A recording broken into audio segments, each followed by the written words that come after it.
Музей безумно красивый, мне очень понравилось. Коллекцию спортивных трофеев республики флорбольный клуб «Ирбис» в этом году пополнил Кубком России. Теперь он одним из первых открывается взору посетителей нового музея.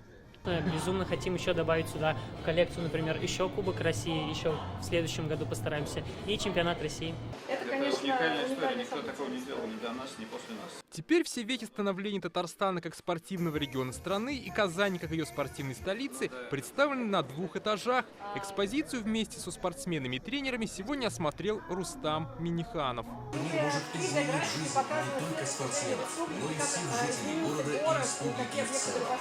Экспозиция объединила более 250 спортивных реликвий Татарстана. Это и кубки, и медали, начиная еще с советских времен, спортивные формы, инвентарь, памятные фото с автографами чемпионов. Примечательно, что все это в мультимедийном обрамлении. Можно узнать историю великих побед и самому проверить свою сноровку, например, в борьбе на поясах. Спортсмены остались в восторге от современного антуража, в котором теперь будут пребывать их награды. Так скажем, отличный перформанс, спорт показать немножко с другой стороны, с медийной стороны, и показать не только артефакты, которые будут скучными, и, так скажем, порой запылившимися. Как отмечают Музей спорта республики, один из самых крупных и оригинальных в стране.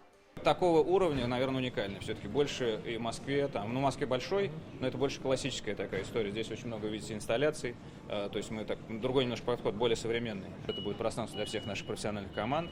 Мы хотим здесь сделать и различные встречи. После осмотра музея состоялась встреча спортсменов с Раисом республики. В разговоре отметили, несмотря на санкции, спорт в Татарстане развивается.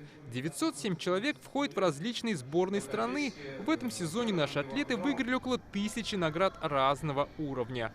Ваши высокие спортивные результаты – мощный стимул для упорного труда 94 тысяч мальчишек и девчонок, которые занимаются в спортивных школах республики. Сегодня 60% татарстанцев систематически занимаются физической культурой и спортом. Данный показатель также и ваша заслуга. Рустам Миниханов вручил спортсменам и тренерам государственные награды и отметил, Татарстан и дальше будет совершенствовать спортивную инфраструктуру. Дмитрий Айринин, Лейсан Саитова, ТНВ, Казань.